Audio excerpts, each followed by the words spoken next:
ओम नमो भगवते वासुदेवाय। श्रीमद्भागवत महात्म्य, पहला अध्याय।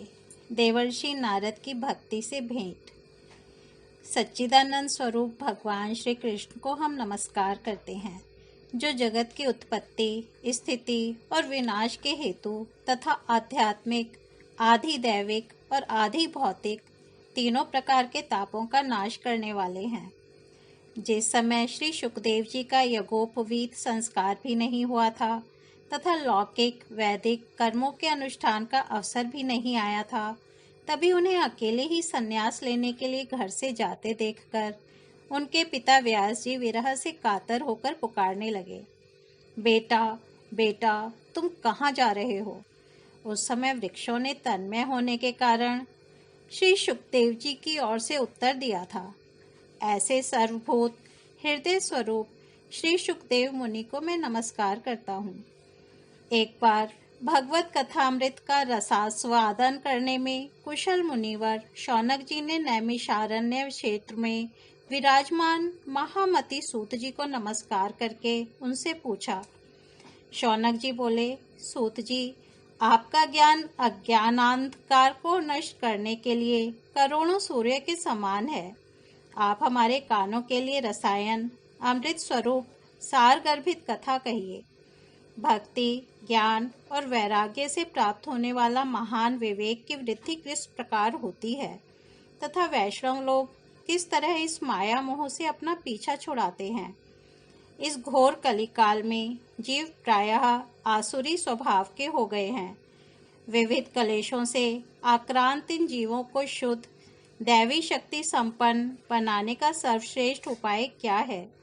सूत जी, आप हमें कोई ऐसा शाश्वत साधन बताइए जो सबसे अधिक कल्याणकारी तथा पवित्र करने वालों में भी पवित्र हो तथा जो भगवान श्री कृष्ण की प्राप्ति करा दे। चिंतामणि केवल लौकिक सुख दे सकती है और कल्पवृक्ष अधिक से अधिक स्वर्गीय संपत्ति दे सकता है, परंतु गुरुदेव प्रसन्न होकर भगवान का योगी दुर्लभ नित्य वैकुंठ धाम दे देते हैं। सूत जी ने कहा, शौनक जी, तुम्हारे हृदय में भगवान का प्रेम है, इसलिए मैं विचार कर तुम्हें संपूर्ण सिद्धांतों का निष्कर्ष सुनाता हूँ, जो जन्म मृत्यु के भय को नाश कर देता है, जो भक्ति के प्रवाह को बढ़ाता है और भगवान श्री कृष्ण की प्रसन्नता का प्रधान कारण है। मैं तुम्हें वह साधन बतलाता हूँ, उसे सावधान होकर सुनो। श्री सुखदेव जी ने कलयुग में जीवों के काल रूपी सर्प के मुख का ग्रास होने के त्रास का आत्यांतिक नाश करने के लिए श्रीमद् भागवत शास्त्र का प्रवचन किया है। मन की शुद्धि के लिए इससे बढ़कर कोई साधन नहीं है। जब मनुष्य के जन्म जन्मांतर का पुण्य उदय होता है, तभी उसे इस भागवत शास्त्र की प्राप्ति होती है। जब सुखदेव जी राजा परीक्षित को यह कथा सुनाने के लिए सभा में विराजमान हुए, तब देवता लोग उनके पास अमृत का कलश लेकर आए। देवता अपना काम बनाने में बड़े कुशल होते हैं, अतः यहाँ भी सबने सुखदेव मुनि को नमस्कार करके कहा, आप यह अमृत लेकर बदले में हमें कथा अमृत दान दीजिए। इस प्रकार परस्पर विनिमय अदला बदली हो जाने पर राजा परीक्षित अमृत का पान करें और हम सब श्रीमद् भागवत रूप अमृत का पान करेंगे। इस संसार में कहाँ कांच और कहाँ महामूल्य मणि तथा कहाँ सुधा और कहाँ कथा। श्री सुखदेव जी ने यह सोचकर उस समय देवताओं की हंसी उड़ा दी। उन्हें भक्ति शून्य कथा का अनाधिकारी जानकर कथा अमृत का दान नहीं दिया। इस प्रकार यह श्रीमद् भागवत की कथा देवताओं को भी दुर्लभ है।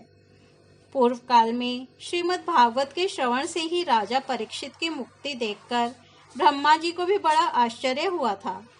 उन्होंने सत्यलोक में तराजू बांधकर सब साधनों को तौला। अन्य सभी साधन तौल में हल्के होने के कारण, अपने महत्व के कारण भागवत ही सबसे भारी रहा। यह देखकर सभी ऋषियों को बड़ा विस्मय हुआ। उन्होंने कलयुग में इस भगवत रूप भागवत शास्त्र को ही पढ़ने सुनने से तत्काल मोक्ष देने वाला निश्चय किया। सप्ताह विधि से श्रवण करने पर यह निश्चय भक्ति प्रदान करता है।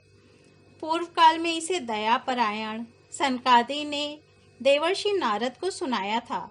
यद्यपि देवर्षि ने पहले ब्रह्मा जी के मुख से इसे श्रवण कर लिया था, तथापि सप्ताह श्रवण की विधि तो उन्हें सनकादि ने ही बताई थी।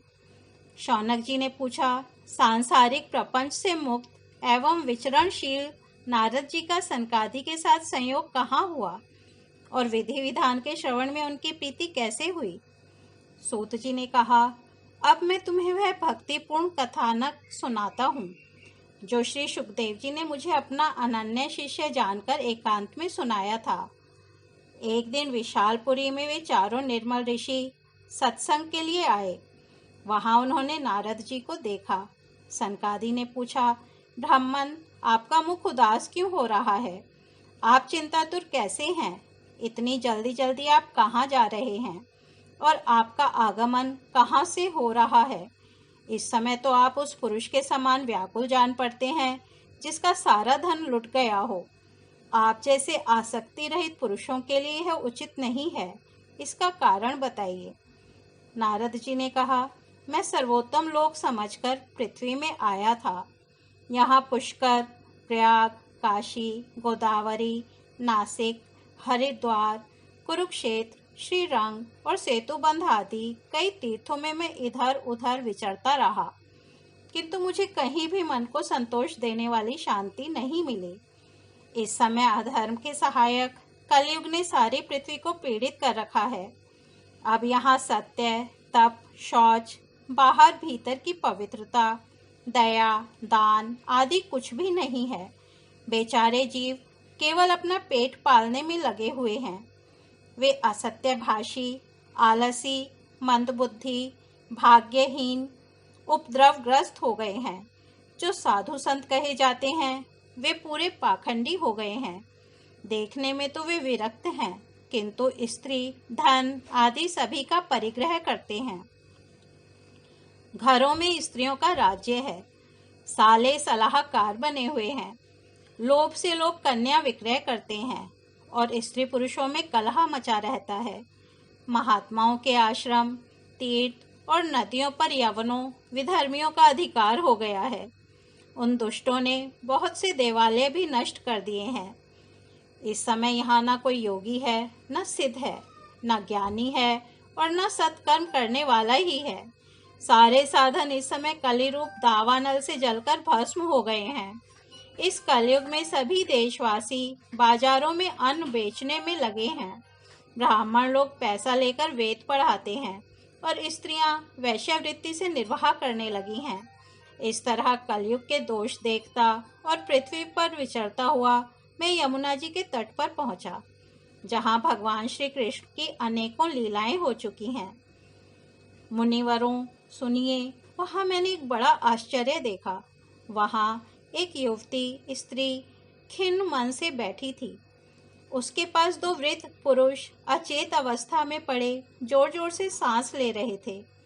वह तरुणी उनकी सेवा करती हुई कभी उन्हें चेत कराने का प्रयत्न करती और कभी उनके आगे रोने लगती थी। वह अपने शरीर के रक्षक परमात्मा को दसों दिशाओं में देख रही थी। उसके चारों ओर सैकड़ों स्त्रियां उसे पंखा झल रही थीं और बार बार समझाती जाती थीं। दूर से यह सब चरित्र देखकर मैं कुतूहलवश उसके पास चला गया।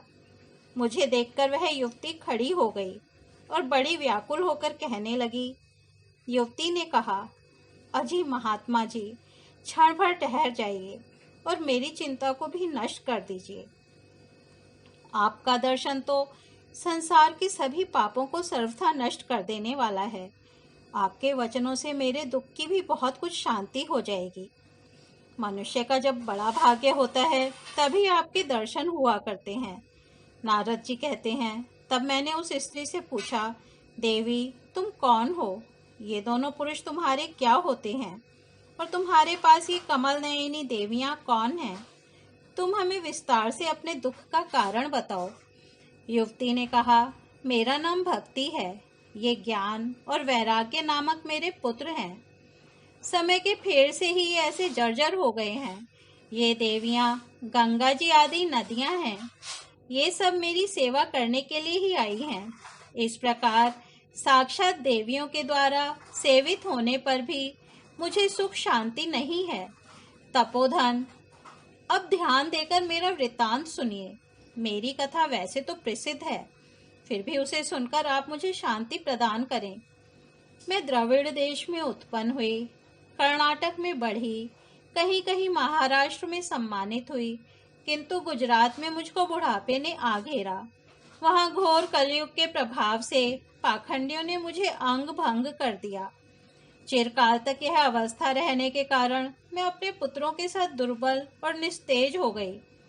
अब जब से मैं वृंदावन आई, तब से पुनः परम सुंदरी सुरूपवती नवयुक्ति हो गई हूँ। किंतु सामने पढ़े हुए ये दोनों मेरे पुत्र थके मांदे दुखी हो रहे हैं। अब मैं यह स्थान छोड़कर अन्यत्र जाना चाहती हूँ। ये दोनों बूढ़े हो गए हैं, इसी दुख से मैं दुखी हूँ। मैं तरुणी क्यों और ये दोनों मेरे पुत्र बूढ़े क्यों? हम तीनों साथ साथ रहने वाले हैं, फिर यह विपरीतता क्यों? होना तो यह चाहिए कि माता बूढ़ी हो और पुत्र तरुण। इसी से मैं आश्चर्यचकित चित्त से अपनी इस अवस्था पर शोक करती रहती हूँ। आप परम बुद्धिमान एवं योग निधि हैं, इसका क्या कारण हो सकता है, बताइए। नारद जी ने कहा, साध्वी, मैं अपने हृदय में ज्ञान दृष्टि से तुम्हारे संपूर्ण दुख का कारण देखता हूँ। तुम्हें विषाद नहीं करना चाहिए। श्री हरि तुम्हारा कल्याण करेंगे। सूत जी कहते हैं, मुनिवर, नारद जी ने एक क्षण में ही उसका कारण जानकर कहा। नारद जी ने कहा, देवी, सावधान होकर सुनो, यह दारुण कलयुग है। इसी से इस समय सदाचार, योग मार्ग और तप आदि सभी लुप्त हो गए हैं। लोग शठता और दुष्कर्म में लगकर अघासुर बन रहे हैं। संसार में जहाँ देखो वहीं सत्पुरुष दुख से मलान हैं और दुष्ट सुखी हो रहे हैं। इस समय जिस बुद्धिमान पुरुष का धैर्य बना रहे वही बड़ा ज्ञानी या पंडित है। पृथ्वी क्रमशः प्रतिवर्ष शेष जी के लिए भाररूप होती जा रही है। अब यह छूने योग्य तो क्या, देखने योग्य भी नहीं रह गई है, और न इसमें कहीं मंगल ही दिखाई देता है। अब किसी को पुत्रों के साथ तुम्हारा दर्शन भी नहीं होता।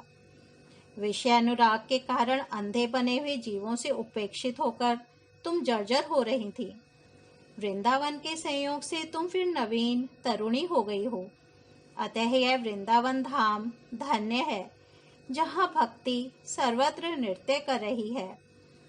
परंतु तुम्हारे इन दोनों पुत्रों का यहाँ कोई ग्राहक नहीं है, इसलिए इनका बुढ़ापा नहीं छूट रहा है।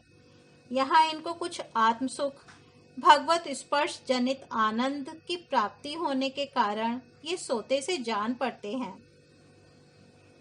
भक्ति ने कहा, राजा परीक्षित ने इस पापी कलयुग को क्यों रहने दिया? इसके आते ही सब वस्तुओं का सार न जाने कहाँ चला गया। करुणा में श्री हरि से भी यह अधर्म कैसे देखा जाता है? मुने, मेरा यह संदेह दूर कीजिए। आपके वचनों से मुझे बड़ी शांति मिली है। नारद जी ने कहा, बाले, यदि तुमने पूछा है तो प्रेम से सुनो। कल्याणी, मैं तुम्हें सब बताऊंगा और तुम्हारा दुख दूर हो जाएगा। जिस दिन भगवान श्री कृष्ण इस भूलोक को छोड़कर अपने परम धाम को पधारे, उसी दिन से यहाँ संपूर्ण साधनों में बाधा डालने वाला कलयुग आ गया। दिग्विजय के समय राजा परीक्षित की दृष्टि पड़ने पर कलयुग दीन के समान उनकी शरण में आया। भ्रमर के समान सारग्राही राजा ने यह निश्चय किया कि इसका वध मुझे नहीं करना चाहिए, क्योंकि जो फल तपस्या, योग एवं समाधि से भी नहीं मिलता, कलयुग में वही फल श्री हरि कीर्तन से ही भली भांति मिल जाता है। इस प्रकार सारहीन होने पर भी इसे इस एक ही दृष्टि से सारयुक्त देखकर उन्होंने कलयुग में उत्पन्न होने वाले जीवों के सुख के लिए ही इसे रहने दिया था। इस समय लोगों के कुकर्म में प्रवृत्त होने के कारण सभी वस्तुओं का सार निकल गया है और पृथ्वी के सारे पदार्थ बीजहीन भूसी के समान हो गए हैं। ब्राह्मण केवल अन्न धन आदि के लोभवश घर घर एवं जन जन को भागवत की कथा सुनाने लगे हैं, इसलिए कथा का सार चला गया। तीर्थों में नाना प्रकार के अत्यंत घोर कर्म करने वाले नास्तिक और नारकी पुरुष भी रहने लगे हैं। इसलिए तीर्थों का भी प्रभाव जाता रहा। जिनका चित्त निरंतर काम, क्रोध, महान लोभ और तृष्णा से तपता रहता है, वे भी तपस्या का ढोंग करने लगे हैं। इसलिए तप का भी सार निकल गया। मन पर काबू न होने के कारण तथा लोभ, दम और पाखंड का आश्रय लेने के कारण एवं शास्त्र का अभ्यास न करने से ध्यान योग का फल मिट गया। पंडितों की यह दशा है कि वे अपनी स्त्रियों के साथ भैंसों की तरह रमण करते हैं। उनमें संतान पैदा करने की ही कुशलता पाई जाती है। मुक्ति साधन में वे सर्वथा अकुशल हैं। संप्रदाय अनुसार प्राप्त हुई वैष्णवता भी कहीं देखने में नहीं आती। इस प्रकार जगह जगह सभी वस्तुओं का सार लुप्त हो गया है। यह तो इस युग का स्वभाव ही है, इसमें किसी का दोष नहीं है। इसी से पुंडरीकाक्ष भगवान बहुत समीप रहते हुए भी यह सब सह रहे हैं। सूत जी कहते हैं, शौनक जी, इस प्रकार देवर्षि नारद के वचन सुनकर भक्ति को बड़ा आश्चर्य हुआ। फिर उसने जो कुछ कहा उसे सुनिए। भक्ति ने कहा, देवर्षि, आप धन्य हैं। मेरा बड़ा सौभाग्य था जो आपका समागम हुआ।